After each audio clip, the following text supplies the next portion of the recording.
धन्यवाद सभापति महोदय। भारत माँ के सबसे दर्दनाक घावों में से एक वामपंथी उग्रवाद, जिसे नक्सलवाद भी कहते हैं, और वो भारत माँ को सबसे दर्दनाक घाव देने का काम किसी ने किया है तो उस पार्टी का नाम है Congress.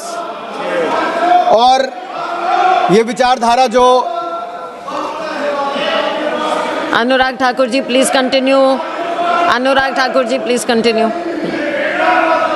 Only you are going on record. Only you are going on record.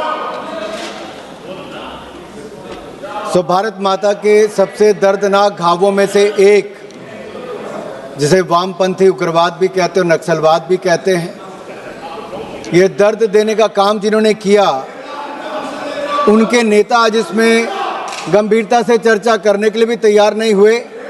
लेकिन हमारे नेता इतने गंभीर थे जिन्होंने संकल्प लिया था कि 31 मार्च 2026 से पहले नक्सलवाद को भारत की जड़ से खत्म कर देंगे, जड़ से नक्सलवाद को खत्म कर देंगे। उसको करके दिया। और ये दिखाता है कि 31 मार्च कल है, लेकिन उससे पहले अपना रिपोर्ट कार्ड लेकर कोई आया है तो अमित शाह जी इस भारत के गृह मंत्री लेकर आए। ये है संकल्प से सिद्धि की यात्रा। और मैं इसलिए भी कहता हूं, बंगाल से बस्तर की बात हो, पशुपति से तिरुपति की बात हो, देश को लहूलुहान करने का काम किया तो नक्सलवाद ने किया। ये रेड कॉरिडोर 126 जिलों तक पहुंचा, जंगलों में इसकी आग जलती रही, और इस नक्सलवाद के आगे किसी ने सरेंडर किया तो उस पार्टी का नाम है कांग्रेस। और एक नहीं, अनेक ऐसे उदाहरण में ये रेड कॉरिडोर के लिए रेड कारपेट बिछाने का काम कांग्रेस कर रही थी। एक नहीं, अनेकों उदाहरण आप सबके सामने हैं। लेकिन आज 126 जिलों से कम होकर 2 जिलों से कम, और आज के दिन भी नक्सलवादियों को ढेर किया गया और अन्य नक्सलवादियों ने आज आत्मसमर्पण भी किया है। अरविंद जी कह रहे थे कि आप उनको गाड़ने की बात करते हो। हमने उनसे कहा था कि आप आत्मसमर्पण कर दीजिए, मुख्य धारा में आ जाइए। अगर सरेंडर करेंगे तो हम आपको माफ करेंगे, अगर सरेंडर नहीं करेंगे तो गाड़ने का काम भी करेंगे। इसलिए नक्सलवाद मुक्त करने का काम किया। 1851 सुरक्षाकर्मी जिनकी शहादत हुई, मैं उनको श्रद्धांजलि यहां पे पूरे सदन की ओर से देना चाहता हूं। ज्योत्सना जी, आपने तो केवल कांग्रेस के नेताओं को श्रद्धांजलि देकर खत्म कर दिया। मैं किसी भी दल के नेता हो या आम नागरिक हो, 7000 नागरिकों की जान गई। और यहां तक कि छत्तीसगढ़ में जब कांग्रेस के नेता भी नक्सलवादी हमले में मारे गए, उसके बाद भी भूपेश बघेल जी गंभीर नहीं हुए, केंद्र सरकार का सहयोग करने का काम नहीं किया, नहीं तो नक्सलवाद को हम बहुत पहले खत्म कर दिए होते। और मैं इसलिए कहना चाहता हूं,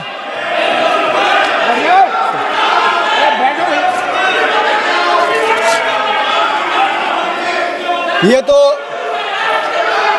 1967 में इंदिरा गांधी जी की सरकार बनी और नक्सलवाद का जन्म हुआ। फिर इंदिरा गांधी जी की सरकार बनी तो पंजाब में आतंकवाद आया, और चाहे कश्मीर की बात करें तो वहां पर भी हो। जिस बीमारी का आपका पास इलाज नहीं था, आप उसको ला इलाज कहते थे, उसका इलाज भी नरेंद्र मोदी की सरकार ने निकाला। आज नक्सलवाद मुक्त करने का काम किया। जिस मर्ज की आपके पास दवा नहीं थी, उसकी दवा भी हमने दी और उसको दबाने का काम भी हमने किया है। यह है संकल्प हमारा, और सिद्धि तक ले जाने का काम दृढ़ निश्चय के साथ काम किया है। आपका नेतृत्व कमजोर था, आप सरेंडर करने का काम करते थे। आप आज गरीबी, पिछड़ापन और सामाजिक भेदभाव की बात करते। 60 साल आप लोग सत्ता में रहे, आप सरेंडर करते रहे, हमने सरेंडर नहीं किया। और मैं ये कहना चाहता हूं, यही नहीं, राहुल जी आज सदन में नहीं है, लेकिन टुकड़े टुकड़े गैंग के साथ कंधे से कंधा मिलाने चले गए थे। जो नक्सलवादी हमले में हमारे सैनिक शहीद हुए दांतेवाड़ा में, उसके बाद और अफजल गुरु को फांसी देने की जब सजा हुई, उसके बाद राहुल गांधी जी कहां थे? टुकड़े टुकड़े गैंग के साथ थे। अफजल गुरु को बचाने के लिए आपके नेता सामने आए, लेकिन हमारी सरकार ने उसके खिलाफ भी काम किया। यही नहीं, ऐसे अनेकों उदाहरण हैं। लेकिन हमारी सरकार ने जीरो टॉलरेंस पॉलिसी अपनाई, सुरक्षा भी और समृद्धि भी, इस मॉडल पर हमने काम किया। आप जंगल जमीन की बात करते हैं। जल जंगल जमीन की रक्षा के साथ साथ सुरक्षा, सम्मान और समन्वय, इसको भी हमारी सरकार ने बनाया। नक्सलवादी विरोधी अप्रोच को लेकर चले और हमने सड़कें भी बनाई, स्कूल भी बनाए, बैंक भी बनाए, मोबाइल भी बनाया और अपने इलाकों का विकास भी करके दिखाया है। आपने कहा कि आपकी गोली पृष्ठभूमि को देखकर चलती है, ऐसा नहीं है।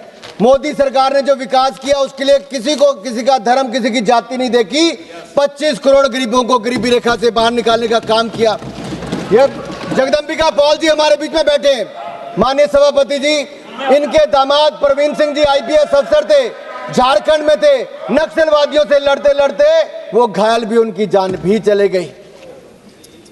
क्या आप आज तो इस विषय पर इनको बोलना चाहिए था, परिवार ने कितना कुछ खोया है। आप कहते हैं माइनिंग वालों को, अरे माइनिंग वालों को तो दिग्विजय सिंह जी का खाता निकाल कर देखिए, सालों साल माइनिंग की, लेकिन वहां पर विकास कोई नहीं करवा कर दिया।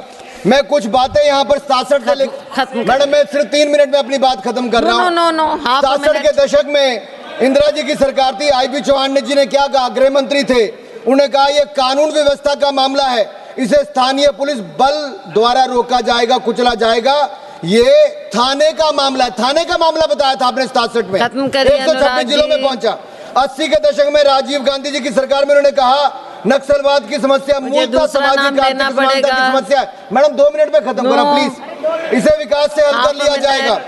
और यही नहीं, 1990 में नरसिम्हा राव जी की सरकार में कहा गया, ये बिहार, आंध्र प्रदेश, मध्य प्रदेश में पहुंच गया और ये कहा एक विकास की समस्या है। अरे 60 साल आप सरकार में रहे तो क्या करते रहे आप लोग? अनुराग जी, यही नहीं, मनमोहन सिंह की सरकार में नक्सलवाद चरमोत्कर्ष पर पहुंच गया और ये भी कमजोरी अपनी दिखाते गए और कहते कि नक्सलवाद अब तक देश की सबसे बड़ी सुरक्षा चुनौती है। मैं कहना चाहता हूं, दिग्विजय सिंह जी ने जो आपके ही गृह मंत्री के बारे में कहा, जब दांतेवाड़ा का अटैक, उन्होंने कहा ऑपरेशन ग्रीन हंट की रणनीति पर पुनर्विचार करना चाहिए। माओवाद समस्या केवल सैन्य समस्या से हल नहीं होगी। पी चिदम्बरम इंटेलेक्चुअल एरोगेंस से ग्रस्त है। गंभीर विषय पर बोलने के लिए खड़ा हुआ हूँ। महोदया जी, सबसे पहले मैं स्पष्ट कर दूं, देश की संप्रभुता पर कोई समझौता नहीं हो सकता। I am so sorry.